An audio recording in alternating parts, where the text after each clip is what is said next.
Hello बच्चों, आज हम करेंगे क्लास 5 हिंदी फाइनल एग्जाम का सैम्पल पेपर। सबसे पहले पठन का सेक्शन है, आइए देखते हैं इसको। झांसी की रानी लक्ष्मीबाई को घुड़सवारी के साथ साथ घोड़ों की भी अच्छी परख थी। एक बार घोड़ों का एक व्यापारी रानी के दरबार में आया। उनके पास एक जैसे दिखने वाले 2 घोड़े थे। उन्हें विश्वास था कि रानी दोनों घोड़ों का एक दाम लगाएंगी, मगर रानी ने कुछ देर देखने के पश्चात एक घोड़े का दाम 1000 रुपये और दूसरे घोड़े का दाम मात्र 50 रुपये लगाया। व्यापारी ने आश्चर्यचकित होकर रानी से पूछा, रानी जी, दोनों घोड़ों की शक्ल, रंग, कद काठी में कोई फर्क नहीं है, फिर भी आपने दाम में इतना फर्क क्यों कर दिया? रानी ने कहा, जिस घोड़े का दाम मैंने 1000 रुपये लगाया है वह उत्तम कोटि का स्वस्थ घोड़ा है, और जिस घोड़े का दाम मैंने 50 रुपये लगाया है वह किसी रोग का शिकार है और उसकी उम्र भी कम है। रानी की सूझबूझ और बुद्धिमानी को देखकर व्यापारी बहुत प्रभावित हुआ। इस गद्यांश को पढ़ने के बाद आपको सभी उत्तर इसी में से लिखने हैं। झांसी की रानी का नाम क्या था? रानी लक्ष्मीबाई। व्यापारी क्या लेकर दरबार में आया? 2 घोड़े लेकर। रानी ने दूसरे घोड़े का क्या दाम लगाया? 50 रुपये। पहले घोड़े में क्या खास बात थी? वह एक अच्छी नस्ल का घोड़ा था। वह स्वस्थ और उत्तम कोटि का घोड़ा था। आश्चर्यचकित से वाक्य बनाओ। हंस को उड़ता देख मैं आश्चर्यचकित हो गया। या हम ये भी लिख सकते हैं, रानी का जवाब सुनकर व्यापारी आश्चर्यचकित हो गया। आगे बढ़ते हैं लेखन की ओर। बाघ आया उस रात कविता के कवि का क्या नाम है? श्री नागार्जुन। बिशन घायल तीतर को क्यों बचाना चाहता था?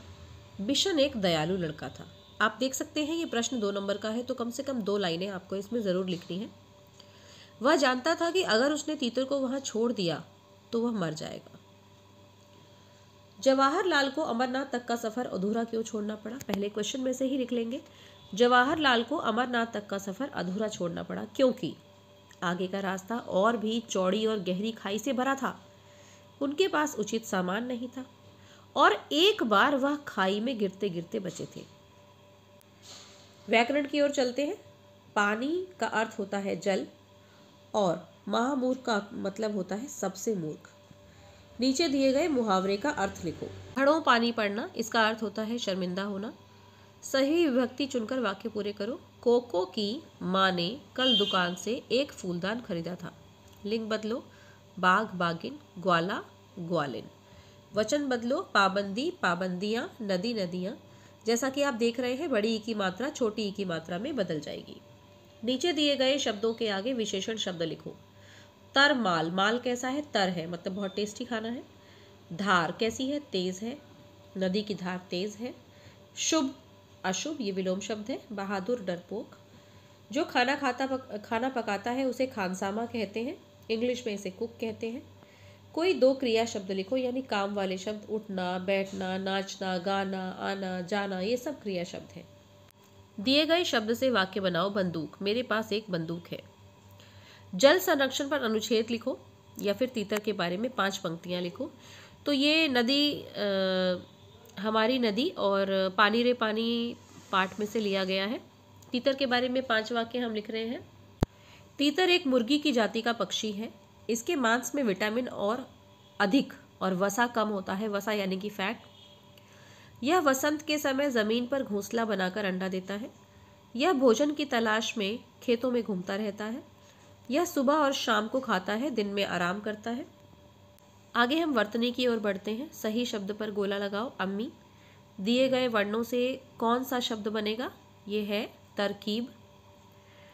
अशुद्ध शब्द पर गोला लगाए। अशुद्ध, ये हमने अशुद्ध पर गोला लगाया है और शुद्ध को हमने टिक किया है। शब्द पूरा करो। हिमालय। दिए गए शब्द को शुद्ध करके लिखो। चट्टान, एक ट आधा होगा इसमें। तुकात्मक शब्द चालू, बालू। वाक्यांश के लिए एक शब्द लिखो। किसी से न डरे जो, उसे निडर कहते हैं। पर्यायवाची शब्द, पानी को हम जल और नीर कहते हैं। विलोम शब्द, गुरु चेला। दिए गए शब्द के 2 विभिन्न अर्थ बताएं। उत्तर का अर्थ, एक अर्थ होता है दिशा, उत्तर दिशा, और दूसरा अर्थ होता है जवाब। तो मुझे उम्मीद है कि आपको ये प्रश्न पत्र समझ आया होगा। ऐसे ही मन लगाकर पढ़ते रहिए। धन्यवाद।